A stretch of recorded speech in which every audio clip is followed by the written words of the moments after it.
Welcome to This Explainer. Today, we're diving headfirst into the sheer chaos, the absolute relentless drama, and the historic milestones of the 2026 World Cup's third-place playoff. I am so excited to walk you through this one because this was a match that completely defied all expectations and literally rewrote the history books down in Miami. Okay, let's just get right to it. 10. A staggering 10 goals were scored in a single breathless match. I mean, for a game that usually feels like just a quiet little epilogue to the main tournament, this exploded into an absolute goal fest. It was an end-to-end roller coaster that left the fans, the players, and honestly, even the record books completely exhausted. So, you might be wondering, how exactly did this unbelievable spectacle unfold at the Hard Rock Stadium? To figure that out, we first have to look at the emotional state of both of these European heavyweights. Reaching the podium at a World Cup is usually a massive dream, right? But for footballing superpowers like England and France, competing for third place often kind of feels like a cruel consolation prize. England manager Thomas Tuchel definitely didn't mince his words. He bluntly admitted, nobody wants to be tomorrow in this game. Motivation was just incredibly low after both teams suffered pretty devastating semifinal exits. The hangover of coming so close to the ultimate prize was looming large. Tuchel made it clear that mentality isn't something you can just switch on and off like a light switch. They were hurting. And honestly, that lack of motivation makes complete sense when you look at their paths to Miami. England was deeply bruised from surrendering a late lead to a Messi-inspired Argentina.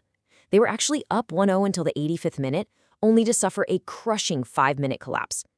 On the flip side, France's potent free-flowing attack had been completely neutralized by a flawless Spanish side in a 2-0 shutdown. So both teams arrived in Florida with massive points to prove, but carrying very heavy hearts. Adding to that heavy atmosphere, this match marked the deeply emotional end of a 14-year era for legendary French coach Didier Deschamps. 187 games in charge. He's one of only 3 men to have lifted the World Cup as both a player and a coach.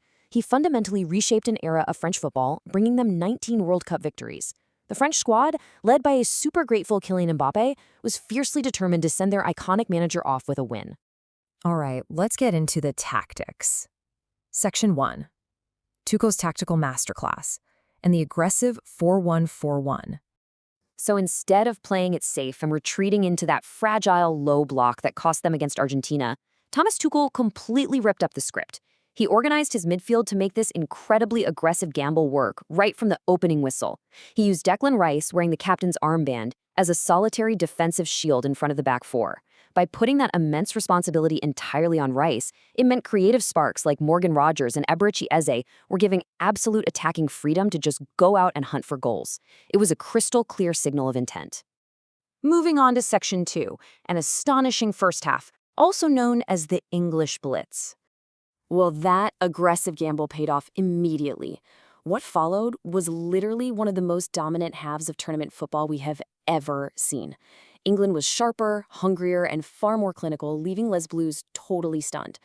Just 3 minutes in, Declan Rice intercepted a pass, drove right through the midfield, and bent a sensational solo effort into the far corner. Then, 20 minutes, Ezri Konsa powers home an unmarked header from a Rice corner.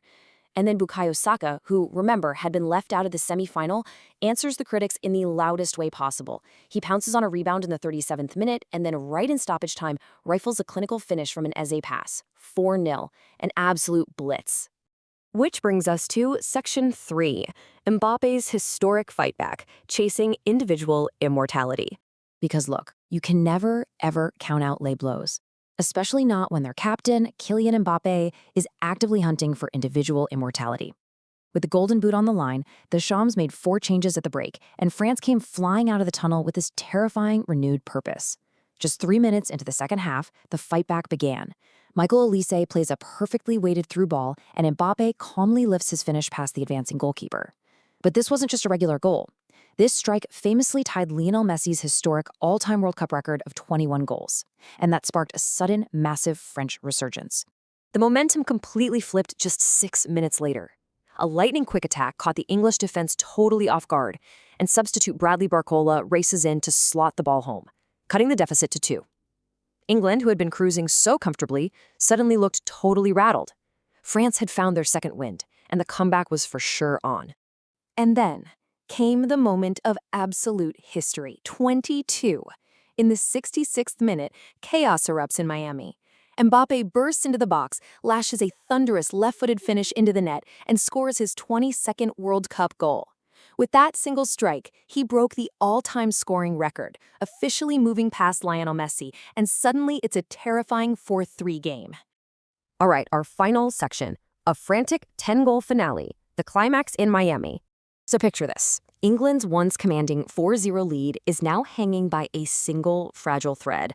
Fatigue has heavily set in across the pitch in the sweltering Florida heat. Guys are going down with cramps, and France is just swarming forward, wave after wave. The tension in the stadium was absolutely suffocating. But then, in the 87th minute, England finds a lifeline. Jed Spence gets wiped out in the box, winning a crucial penalty. And in this really brilliant gesture of leadership, Jude Bellingham hands the ball over to Bukayo Saka. Saka calmly sends the keeper the wrong way, sinking the penalty for a magnificent hat-trick. At 5-3, with just minutes left, it seemed like the game was finally put to bed. But no way. The chaos wasn't over. With England briefly down to 10 men while Spence got treatment on the sidelines, France exploited the space down the right. In the 96th minute, Ousmane Dembélé curls this superb finish right into the far corner. 5-4. A game that looked totally over seconds ago was intensely alive again, setting up just an unbearably nervous finish. Finally, deep into the 98th minute, with legs basically turning to jelly and France throwing absolutely everyone forward in a desperate bid to equalize, Jude Bellingham simply refused to let the comeback happen.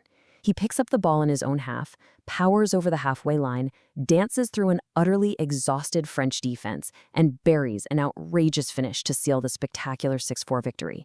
The knockout blow finally delivered. Let's just take a quick breath and summarize these staggering individual achievements from this roller coaster match, because both teams left absolutely everything on the pitch. Bukayo Saka takes home the match ball with a sensational hat-trick. Jude Bellingham becomes the first England player ever to score 7 goals at a single World Cup. And, despite ending on the losing side, Kylian Mbappé crowns an incredible individual campaign, winning the Golden Boot with 10 goals for the tournament, and leading Miami is cemented as the greatest goal scorer in World Cup history. Which leaves us with one final awe-inspiring thought to ponder.